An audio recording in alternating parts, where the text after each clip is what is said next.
ស៊ូម៉ាក់ចាចឹងថ្ងៃហ្នឹងម៉ាក់បានទិញម៉ាស៊ីនយកមកដាក់ផ្ទះហ្មងណាចាកូនសុំសួរតិចម៉ាក់ឈ្មោះអីដែរហេងអៀងសេងហេងអៀងសេងម៉ាក់ណាហើយឆ្នាំនេះម៉ាក់អាយុប៉ុន្មាននេះម៉ាក់67ឆ្នាំហើយម៉ាក់បានទៅគេម៉ាស៊ីននៅកន្លែងកូនប្រហែលថ្ងៃដែរម៉ាក់បាន4ខែជាងដែរបាន4ខែជាងមកណាចាហើយបន្ទាប់មកថ្ងៃនេះជាថ្ងៃទី24ខែ10 2025ម៉ាក់បានទិញម៉ាស៊ីន Relax Massage យកមកដាក់ផ្ទះសុំសួរតិចម៉ាក់ដូចថាមុននឹងម៉ាក់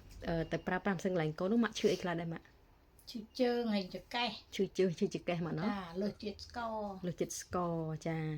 អ្វីដែលខ្ញុំចាំយ៉ាងគេឈឺកែងជើងមែនទេម៉ាក់ហ្នឹងហើយឈឺជើងហ្នឹងចាឈឺកែងជើងឈឺចកេះលើសជាតិស្គរមកណាហើយដល់ពេលតម៉ាក់ទៅគេងទៅវាបានស្រួលឯណាខ្លះដែរម៉ាក់បានស្រួលកែងជើងចកេះចាអញ្ចឹងទៅធ្វើឲ្យម៉ាក់ចាប់អារម្មណ៍ចង់ទិញប្រើមកណាចង់ទិញប្រើចាហើយអញ្ចឹងទៅឥឡូវថ្ងៃហ្នឹងបានទិញដូចបំណងហើយសប្បាយចិត្តទេម៉ាក់សប្បាយចិត្តចាកូនស្មានថាបានទិញទេចាមិនស្មានថាបានទិញទេម៉ាក់ណាចាលុយដឹងនៅណានិយាយទៅដឹងលុយនៅណាផងស្រាប់តែពេលចង់ទិញបានបដ ாய் ចាចឹងម៉ាក់បាននិយាយប្រាប់កូនថាម៉េចដែរបានកូនព្រមទិញឲ្យម៉ាក់ថាកូនបើមានលុយទិញឲ្យម៉ែមួយមកម៉ែយកមកទុកជាបាននៅផ្ទះអូវាស្រួលមែនទេម៉ាក់ហ្នឹងហើយដល់ទៅពេលនេះទេគេថាគេគ្មានលុយទេចា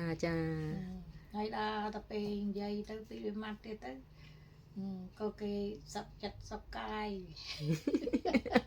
សុខចិត្តសុខកាយមកណាចាហ្នឹងហើយចឹងឥឡូវសរុបឲ្យខ្លីទៅម៉ាក់បានម៉ាស៊ីនមកដាក់ផ្ទះហើយចឹងនេះគឺជាសម្ភារៈសុខភាពដែលម៉ាក់ស្រឡាញ់ហើយម៉ាក់តែងទៅប្រើក្នុងដុលបានរយៈពេល4ខែមកណាទៅរាល់ថ្ងៃចាចឹងឥឡូវម៉ាក់បានម៉ាស៊ីនដាក់ផ្ទះហើយឥឡូវម៉ាក់ជូនពរកូនម៉ាក់ដែលទិញម៉ាស៊ីនឲ្យម៉ាក់ឲ្យម៉ាក់ជូនពរនៅក្នុងនឹងតិចមើលជូនពរឲ្យកូនមានសុខភាពល្អរកស៊ីមានបានឲ្យជួបតអ្នកចិត្តជាចិត្តល្អរកទៅឲ្យចេះតែបានចាសាធុជំនួសកូនម៉ាក់មកណាសាធុជំនួសកូនម៉ាក់ពួកខ្ញុំរំភើបដែលម៉ាក់បានទិញម៉ាស៊ីនដាក់ផ្ទះហ្នឹងមកណាព្រោះដោយសារម៉ាក់មិនដែលនឹកស្មានដល់ទេមែនទេម៉ាក់ចាខ្ញុំក៏នឹកស្មានមិនដល់ដែរចាប៉ុន្តែដោយសារតែមានលុយផងចាតែដោយសារតែការស្រឡាញ់ហើយក៏សាក់និយាយមួយកូនមកណាដល់ពេលនិយាយទៅបានមែនចាអញ្ចឹងកូនអរគុណច្រើនណាម៉ាក់ដែលម៉ាក់បានចំណាយពេលទៅប្រើប្រាស់សាក់លបងនៅកន្លែងកូនហើយបានទិញមកប្រើប្រាស់នៅផ្ទះមកណាកូនអរគុណច្រើនកូនសូមជូនពរម៉ាក់ឲ្យទទួលបានសុខភាពល្អបានអាយុវែងហ្នឹងម៉ាក់ណាក៏ជូនពរឲ្យកូនហ្នឹងលក់ដូរឲ្យដាច់បដាទៅទៀតម៉ែកៅឆាយចេះតែដាច់ហើយចាសាធុម៉ាក់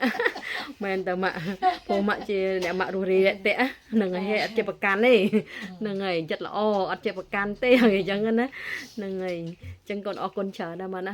នៅជូននៅសារជូនពររបស់ម៉ាក់កូនសូមអរគុណហើយក៏អរគុណធំចាសូមជូនពរឲ្យម៉ាក់សុខភាពល្អអាយុវែងណាម៉ាក់ណាអញ្ចឹងកូនជម្រាបលាម៉ាក់អរគុណចាអរគុណច្រើន